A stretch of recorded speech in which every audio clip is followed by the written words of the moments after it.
నిన్న ఢిల్లీలో చిట్ చాట్లో రేవంత్ రెడ్డి గారు ఏ విధంగా మాట్లాడినరో మీ అందరూ కూడా చూసిండ్రు.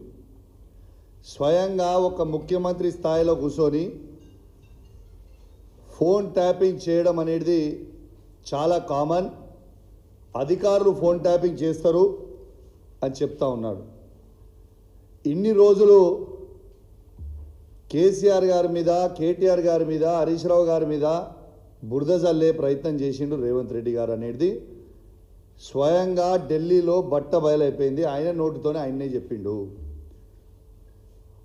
ఇవాళ రేవంత్ రెడ్డి గారు ఎంత దారుణమైన పరిస్థితిలో ఉన్నాడంటే, స్వయంగా ఒక ముఖ్యమంత్రి ఫోన్ ట్యాపింగ్ మేము చేస్తున్నాము అని చెప్తుండంటే దీని మీద ఎందుకు సిబిఐ ఎంక్వైరీ, ఈడీ ఎంక్వైరీ ఎందుకు వేయొద్దు అని నేను అడుగుతా ఉన్నాను. ఇవాళ నేను బీజేపీ వాళ్ళందరినీ కూడా ప్రశ్నిస్తూ ఉన్నాను. ఖచ్చితంగా బీజేపీ వాళ్ళు కూడా ఖచ్చితంగా ఇవాళ నిన్న రేవంత్ రెడ్డి గారు అన్న దాని మీద ఫోన్ ట్యాపింగ్ ఇష్యూలో ఖచ్చితంగా మీరు CBI case, ED case Revanth Reddy గారి మీద వేయాలి. దీని మీద ఖచ్చితంగా ఎంక్వైరీ చేయాలి. ఎందుకు చేయరు అని మేము అడుగుతూ ఉన్నాం.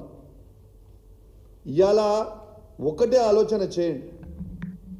ఇలా రేవంత్ రెడ్డి గారు ఎంత దౌర్భాగ్యంగా ప్రవర్తిస్తూ ఉన్నాడంటే, ఫోన్ ట్యాపింగ్ చేస్తూ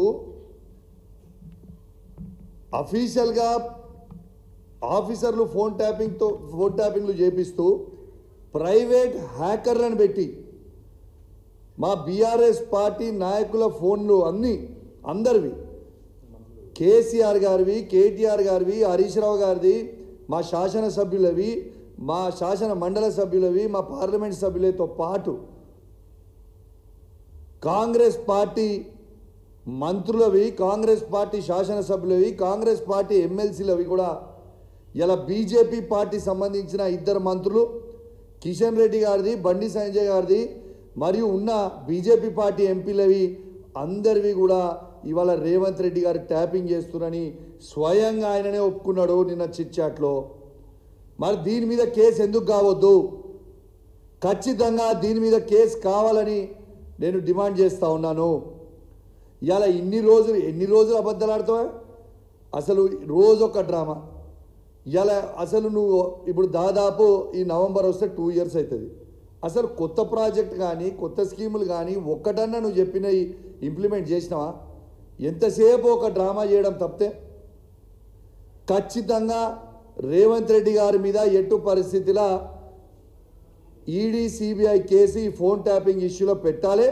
ఎందుకంటే 119 శాసనసభ్యులై, అంటే ఆయనది ఒక్కటి తీస్తే 118 శాసనసభ్యులై ఫోన్ ట్యాపింగ్ చేస్తుండు, 17 మంది ఎంపీలై ఫోన్ ట్యాపింగ్ చేస్తుండు, ఇవాళ ఎమ్మెల్సీలై ఫోన్ ట్యాపింగ్ చేస్తున్నప్పుడు ఖచ్చితంగా ఇవాళ ED, CBI case Revanth Reddy గారి మీద పెట్టాలని నేను డిమాండ్ చేస్తూ ఉన్నాను. ఇంకోటి కూడా చెప్తా ఉన్నాను. రేవంత్ రెడ్డి గారు ప్రైవేట్ హ్యాకర్లు ఫోన్ హ్యాకర్లను పెట్టుకొని హీరోయిన్ల ఫోన్లు కూడా ట్యాపింగ్లు చేసి ఇవాళ మై హోమ్ భుజా అపార్ట్మెంట్కి రాత్రి 2 గంటలకు పోయి ఏ హీరోయిన్ దగ్గరికి నువ్వు పోతున్నావు అనేది మొత్తం అందరికి కూడా తెలుసు. నువ్వు చేసుకుంటా పనులు ఎదిటోళ్ళు చేస్తారు. కేటీఆర్ గారి మీద నువ్వు బురద చల్లుతాము, కేటీఆర్ గారితో చల్లుతారు అంటే ఎవరు నమ్మేటోడు ఎవరు లేడు. ఎందుకంటే నువ్వు చేసే పనులు అందరు చేస్తారనుకుంటే అది కరెక్ట్ కాదు అని చెప్తా ఉన్నాను. ఖచ్చితంగా నేను చెప్తా ఉన్నాను. నేను ఇది అలిగేషన్ కాదు, ఇది ఏ ఎంక్వైరీ అయినా ఇవ్వండి. ప్రైవేట్ హ్యాకర్లతోని రేవంత్ రెడ్డి గారు హీరోయిన్ల ఫోన్లు ట్యాప్ చేయిస్తూ ఉన్నాడు. ఆ హీరోయిన్లని బ్లాక్మెయిల్ చేస్తూ ఉన్నారు. ఆఖరికి మొన్న మిస్ వరల్డ్ వచ్చిన వాళ్ళే కూడా ఫోన్లు ప్రైవేట్ హ్యాకర్లతోని దాన్ని ట్యాపింగ్ చేయించిండు. ట్యాపింగ్ చేయించి ఎంత అసభ్యంగా ప్రవర్తించిర్రో, వాళ్ళని బ్లాక్మెయిల్ చేసే ప్రయత్నం చేసిర్రో మీరు అందరు కూడా చూసిర్రు. ఇవన్నీ కూడా వాస్తవాలు నేను చెప్పేది, ఏది కూడా అబద్ధాలు చెప్తారండి. ఇలా మిస్ వరల్డ్ వచ్చిన వాళ్ళందరివి కూడా హ్యాకింగ్ చేసినావు, హీరోయిన్ల ఫోన్లు హ్యాకింగ్ చేస్తున్నావు. ఆఖరికి ఒక హీరోయిన్ ఫోన్ హ్యాకింగ్ చేసి ఆ హీరోయిన్ని ట్రాప్లో పడేసి బ్లాక్మెయిల్ చేసి మై హోమ్ భుజాకి రాత్రి 2 గంటలకి పోయి ఆ హీరోయిన్తో ఏం చేసినావో నీకే తెలియాలి, ఇక మాకైతే తెలియదు. కానీ మాకు సంస్కారం ఉన్నది కాబట్టి ఆ హీరోయిన్ పేరు బయట పెడతలేము. కానీ మేము బయట తలుచుకుంటే నువ్వు తిరిగిన 16 మందితోని 16 మందితోని నేను బయట పెడతా. ఏదో ఒక రోజు నువ్వు ఇదే విధంగా చేస్తూ ఉంటే నువ్వు తిరిగిన 16 మంది నువ్వు చేసింది ప్రతి నాకు తెలుసు. నేను కూడా కాంగ్రెస్ పార్టీ నుంచి వచ్చిన.